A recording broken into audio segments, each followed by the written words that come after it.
வணக்கம். மகேஸ்வரி ஆனந்த் யூடியூப் சேனலுக்கு உங்களை அன்புடன் வரவேற்கிறேன். இன்றைக்கி நம்ம சேனலில் என்ன பார்க்க போகிறோம் அப்படின்னா, ஒரு சுவையான முட்டை கிரேவி எப்படி செய்யலாம் அப்படின்னு, அதுவும் கூட ஈஸியாக எப்படி செய்யலாம் அப்படின்னு பார்க்கலாம். வாங்க வீடியோக்குள்ளே போகலாம். ஸ்டவ் ஆன் பண்ணிக்கோங்க. ஸ்டவ் ஆன் பண்ணிவிட்டு நம்ம ஆயில் தேவையான அளவு சேர்த்துக்கலாம். ஆயில் சுடணுன்னு கடுகு சேர்த்துக்கலாம். கடுகு பொரிஞ்சோடனே 4 பச்சை மிளகாய் சேர்த்துக்கோங்க. அப்புறம் 2 பெரிய வெங்காயம் எடுத்துக்கோங்க. நல்லா சின்ன சின்னதாக கட் பண்ண பெரிய வெங்காயம் நல்லா வதக்கிக்கோங்க.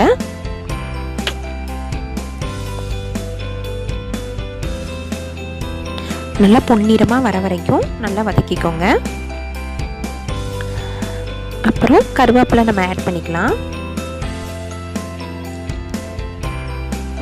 கருவேப்பிலை போட்டுட்டு நல்லா வதக்கிக்கலாம். என்னோடய சேனலை இன்னும் சப்ஸ்கிரைப் பண்ணாமல் இருந்தீங்கன்னா சப்ஸ்கிரைப் பண்ணிக்கோங்க. பக்கத்தில் இருக்க பெல் பட்டனையும் கிளிக் பண்ணி ஆல்ங்கிற ஆப்ஷனையும் கிளிக் பண்ணிக்கோங்க.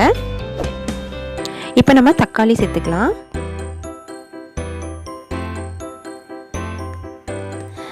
தக்காளி நல்லா வதங்கட்டும். பாருங்க, நல்லா தக்காளி வதங்கிருச்சு. இப்போ அரைச்சி வச்ச இஞ்சி பூண்டு விழுது நம்ம ஆட் பண்ணிக்கலாம். ஆட் பண்ணி நல்லா வதக்கிக்கலாம்.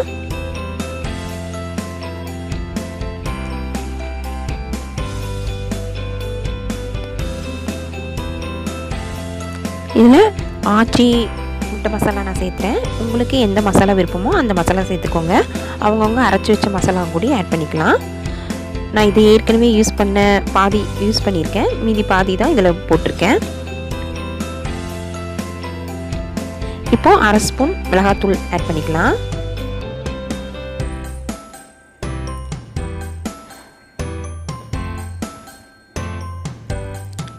அரை ஸ்பூன் மஞ்சத்தூள் ஆட் பண்ணிவிட்டு நல்லா வதக்கிக்கோங்க. அந்த மசாலா நல்லா பிடிக்கட்டும்.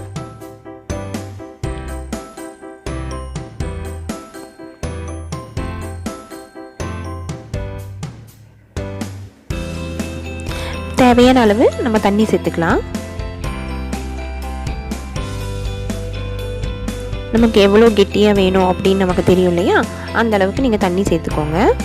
அந்த அளவுக்கு தண்ணி சேர்த்துட்டு அதை விட இன்னொரு மடங்கு தண்ணி சேர்த்துக்கோங்க. அப்போ நமக்கு சுண்டும் போது கரெக்டாக இருக்கும்.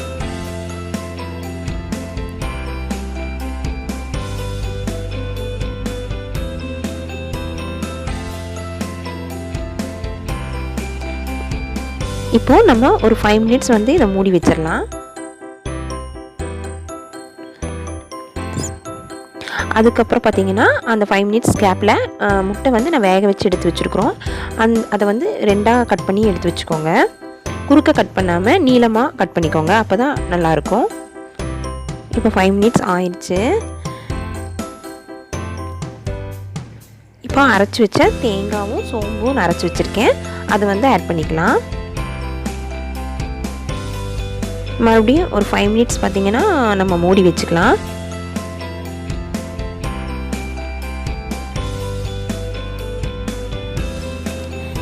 இப்போ தேவையான அளவு உப்பு சேர்த்துக்கலாம். நான் 3.5 ஸ்பூன் எடுத்திருக்கேன். உங்களுக்கு எவ்வளோ தேவையோ அவ்வளோ எடுத்துக்கோங்க.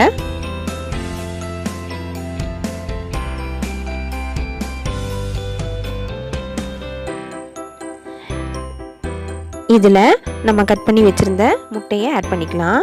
இப்போ இதில் போடும்போது பார்த்திங்கன்னா இது வரைக்கும் நம்ம கிளறிட்டு இருந்தோம். முட்டை போட்டதுக்கப்புறம் கிளறவே கூடாது. ஏன்னா முட்டையில் உள்ள அந்த மஞ்சக்கருலாம் வெளியே வந்துடும். இப்படி ஃபுல்லாக அப்படியே இருந்தால் தான் நல்லாயிருக்கும். அதனால் அப்படியே போட்டுருங்க.